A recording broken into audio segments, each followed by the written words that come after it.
ప్రేక్షకులకు విజ్ఞప్తి.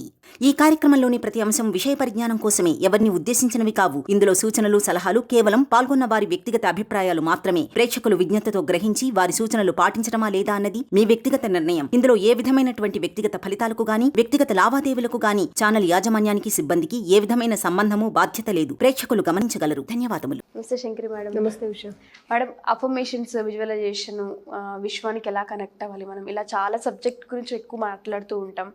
కానీ ఎవరైతే ఈ బిజినెస్ని స్టార్టప్ చేయాలనుకుంటున్నారో, ఎవరైతే మళ్ళీ బౌన్స్ బ్యాక్ అయ్యి పాండమిక్ సిచ్యువేషన్లో చాలామంది బిజినెస్ని లాస్ అయిన వాళ్ళు ఉన్నారు, మనీని పోగొట్టుకున్న వాళ్ళు ఉన్నారు, వాళ్ళందరికీ మళ్ళీ రీస్టార్ట్ చేసే టైంలో ఇంకొక చిన్న భయం.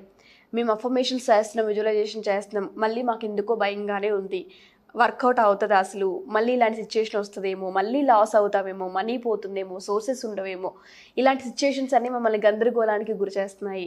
సో అసలు అఫర్మేషన్స్ కానీ విజువలైజేషన్ కానీ చేసేటప్పుడు ప్రాపర్గా మేము సెట్ చేసుకోలేకపోతున్నాం. దాన్ని అసలు ఏ విధంగా, భయాన్ని ఎలా పోగొట్టుకోవాలి అంటున్నారు. సో మరి అలాంటి వాళ్ళకి మీరు ఏం చెప్తారు? జనరల్గా భయం అనేది ఏంటంటే మనిషిని ఒక విధంగా డిప్రెషన్కి లోన్ చేసేస్తుంటాం. ఈ కరోనా వల్ల చాలామంది భయపడ్డారు. భయపడాల్సినంత ఇదిగా మనం అంత కరోనా మనల్ని ఏం చేసింది? ఈ కరోనా వల్ల మనం చాలా నేర్చుకున్నాం. అఫ్కోర్స్ చాలామంది లైఫ్స్ డిస్టర్బ్ అయిపోయినాయి, కానీ చాలా వరకు ఏంటంటే మనం చాలా నేర్చుకున్నాం అని చెప్పాలి కదా. ఫ్యూచర్లో ఇలాంటిది వస్తే ఒక మెడిసిన్ ఉంది అనే ధైర్యాన్ని మనం క్రియేట్ చేసుకున్నాం. ప్లస్ ఏంటంటే సెల్ఫ్ కాన్ఫిడెన్స్ డెవలప్ చేసింది. మనం బయటకు వెళ్ళకపోయినా బతకగలము. ఈవెన్ అది హైలీ వాళ్ళు కానివ్వండి, లో క్లాస్ వాళ్ళు కానివ్వండి, ఈవెన్ వీధిలో బండి పెట్టుకునే వాళ్ళు కూడా సెల్ఫ్ కాన్ఫిడెన్స్తో బతికారు. బతికితే చాలు అని బతికారు, ఉన్నదే తిన్నారు. అంటే లైఫ్ని ఇలా కూడా లీడ్ చేయొచ్చు అని మనకు నేర్పించింది కదా. అందులో ఈ కరోనా టైంలో ఎవరు మనవాళ్ళు అనేది తెలియచేసింది. ఫ్యామిలీ రిలేషన్ని తెలియచేసింది. పొద్దున్న వెళ్ళిపోయి సాయంత్రం వచ్చి పిల్లల్ని కూడా పట్టించుకోలేదు, పిల్లలు ఏమైపోతారు అనే ఐడియా లేని వాళ్ళకి పిల్లల గురించి ఒక మంచి అవగాహన కల్పించింది.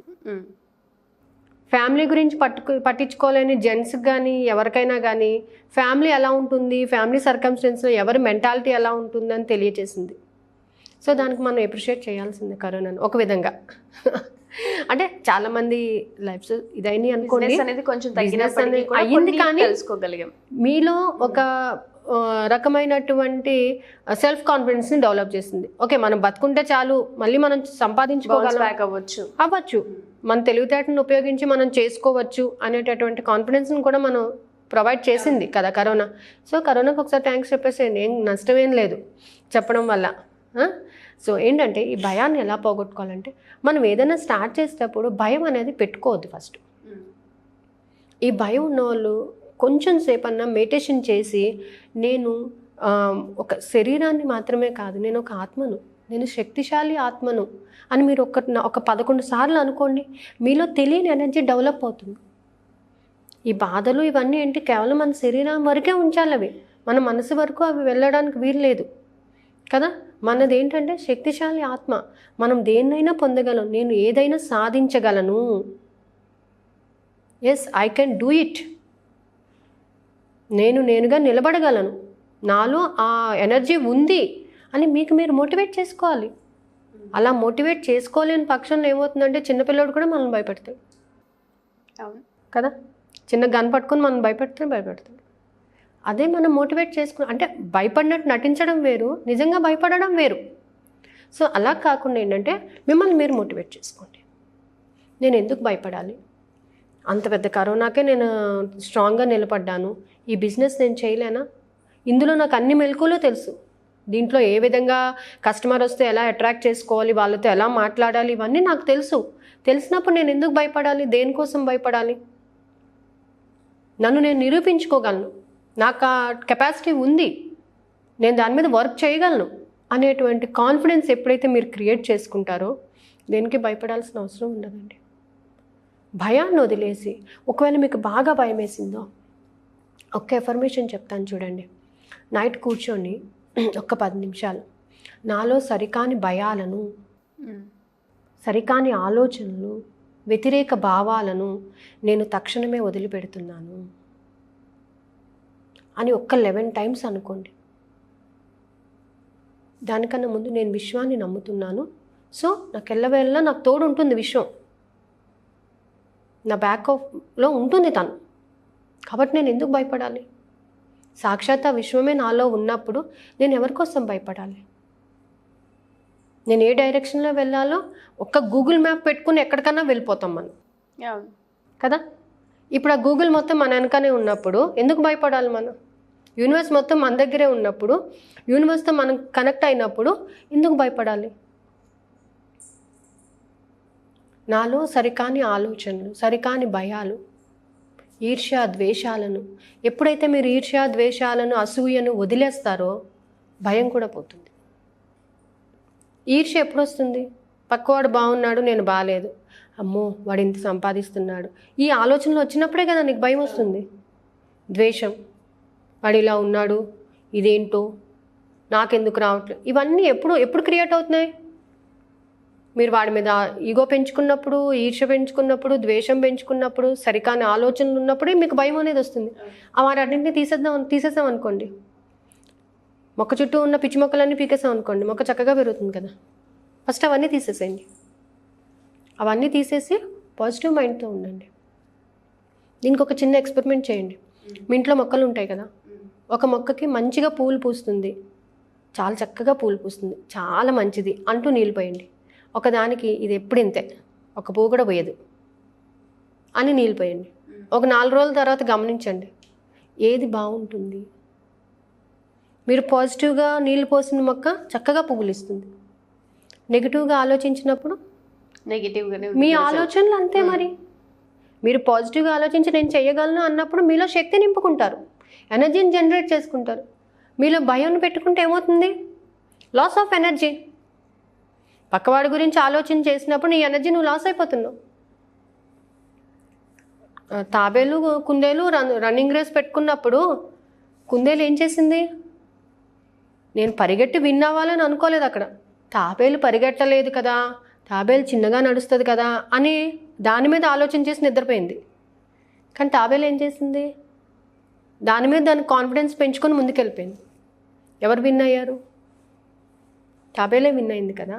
అది భయపడలేదు, నేను హెయిర్ కన్నా నెమ్మదిగా నడుస్తాను, నేను విన్ అవుతానా రేసు అని ఆలోచన చేయలేదు అక్కడ. కేవలం ఏం చేసింది? నేను రేస్లో పార్టిసిపేట్ చేస్తున్నాను, నేను రేస్లో సెల్ఫ్ కాన్ఫిడెన్స్గా పార్టిసిపేట్ చేస్తున్నాను, నేను విన్ అవుతానా ఇంకేదన్నా అవుతానా, నేను విన్ అయితే విన్ అయినట్టు, నేను లాస్ అయితే ఐఎమ్ లర్నింగ్ సమ్ లెసన్. రెండే ఆలోచనలు. నేను గెలిచానా విన్నర్ అవుతాను, నేను ఓడిపోయానా లర్నర్ అవుతాను. అవి రెండు పెట్టుకోండి. భయపడుతూ ఇంట్లో కూర్చుంటే ప్రతి ఒక్కరు భయపెడతారు. భయపడకుండా ముందుకెళ్తే నువ్వు విన్నర్వా లర్నర్వా అని తెలుస్తుంది నీకు. నువ్వు విన్నర్ అయినా ఓకే, నువ్వు లర్నర్ అయినా ఓకే, నేర్చుకొని ముందుకెళ్తావు. రెండు నీకు ప్లస్ పాయింట్స్ అక్క. కాబట్టి భయాన్ని తీసేసేయండి. నాలో ఉన్న సరికాని భయాలు నేను వదిలిపెడుతున్నాను. యూనివర్స్ ఈజ్ బ్యాక్ ఆఫ్ మీ. నేను ఎందుకు భయపడాలి? ఎవరికి భయపడాలి? విశ్వం నా దగ్గర ఉంది, నేను విశ్వంతో కనెక్ట్ అయ్యాను. నేను అయ్యానా? అనుమానాలు అవసరం లేదు, మీరు కనెక్ట్ అయ్యారు అంతే. Yes, I was connected with the universe. Madam, చాలామంది ఇలా కొన్ని భయాలతో కానివ్వండి, కొన్ని టెన్షన్స్, కొంతమందికి అవుతుందా అవదన క్వశ్చన్ మార్క్స్, ఇలా చాలామందికి ఉంటూ ఉంటాయి. సో అలాంటి వాళ్ళు ఒకసారి మిమ్మల్ని కన్సల్ట్ అయ్యి వాళ్ళ ప్రాబ్లం చెప్పుకొని ప్రాపర్గా ప్లాన్ చేసుకోవాలని కొంతమంది అనుకుంటున్నారు. కొంతమంది ఏమో మెడిటేషన్ క్లాస్లో జాయిన్ అవ్వాలి అనుకుంటున్నాం, మేము కూడా మేము మెడిటేషన్లో జాయిన్ అవుతే కొంచెం పీస్ ఆఫ్ మైండ్ ఉంటుంది అనిపిస్తుంది అని కొంతమంది అడుగుతున్నారు. సో వాళ్ళందరికీ ఛాన్సెస్ ఉన్నాయా? తప్పకుండా ఉషా. మెడిటేషన్ క్లాసెస్ ఆల్రెడీ నేను స్టార్ట్ చేశాను.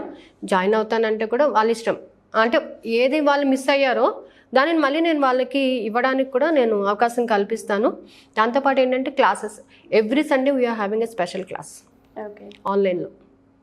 ఈ ఆన్లైన్ స్పెషల్ క్లాస్ ఏంటంటే నా దగ్గర ఉన్న క్లాస్ వాళ్ళే కాక అలాంగ్ విత్ ద టెస్టిమోనియల్స్, అంటే వాళ్ళ యొక్క ఎక్స్పీరియన్సెస్, దీంట్లో టెక్నిక్స్ చేయడం వల్ల వాళ్ళకి కలిగిన ఎక్స్పీరియన్సెస్ ఇవన్నీ తీసుకుని ఒక 2 hours క్లాస్ అయితే కండక్ట్ చేస్తున్నాం ఈ వీక్ నుంచి. ఈ వీక్ నుంచి ఆన్లైన్ క్లాస్, అది స్పెషల్ క్లాస్. సో ఈ స్పెషల్ క్లాస్ ఏంటంటే దీంట్లో యూనివర్స్కి ఎలా కనెక్ట్ అవ్వాలి, అసలు నువ్వు యూనివర్స్తో కనెక్ట్ అవ్వడానికి you have the right are not, మిమ్మల్ని మీరు టెస్ట్ చేసుకుని అప్పుడు దిగండి. అంటే మనకు ఇవన్నీ ఉన్నాయి, ఇవన్నీ లేకపోతే క్రియేట్ చేసుకుందాం, లేవని మానేయాల్సిన అవసరం లేదు. లేకపోతే మనం క్రియేట్ చేసుకుందాం. క్రియేట్ చేసుకోవడం ఎంతసేపు అండి? ఇంత నేర్చుకున్నాము, ఆ కొంచెం నేర్చుకోలేమా? నేర్చుకోగలం. మన యూనివర్స్తో కనెక్ట్ అవ్వగలం. అందరం సంతోషంగా ఉందాం. దీంట్లోనే చిన్న చిన్న కామెంట్స్ వస్తున్నాయి, మేడం మీరు ఎంత సంపాదించారు ఏంటి అనేది. అందరూ సంపాదిస్తే నేను సంపాదించినంత ఆనందం అండి నాకు. Because I'm in teaching field. Subject నా దగ్గరే ఉండాలి అని నాకు కాదు, సబ్జెక్ట్ నలుగురికి చెప్పాలి. నా స్టూడెంట్స్ ఎవరు విన్ అయ్యి వాళ్ళు సక్సెస్ అయితే అదే నాకు పెద్ద హ్యాపీనెస్. అది తెలుసుకోండి. Thank you ma'am, thank you so much. Thank you Usha. So చూసారు కదా, ఎవరైనా సరే యూనివర్స్కి ఎలా కనెక్ట్ అవ్వాలి, అఫర్మేషన్స్ని ఎలా రాసుకోవాలి, వీటికి సంబంధించి పర్సనల్ కౌన్సిలింగ్ కావాలి అనుకున్నా, లేదు సండే ఎవ్రీ వీకెండ్ సండే ఒక క్లాస్ యూనివర్స్తో మనం ఎలా కనెక్ట్ అవ్వచ్చు, కనెక్ట్ అవ్వాలంటే అసలు ఆ ప్రాసెస్ ఏంటి, ఆ క్లాస్కి అటెండ్ అవ్వాలి అనుకున్నా, లేదు మెడిటేషన్ కావాలని ఇంకెవరికైనా అనిపించిన కంప్లీట్ డీటెయిల్స్ కోసం కింద స్క్రోల్ అవుతున్న కాంటాక్ట్ నెంబర్ని కాంటాక్ట్ చేసి ఎన్రోల్ చేసుకోవచ్చు. Thank you.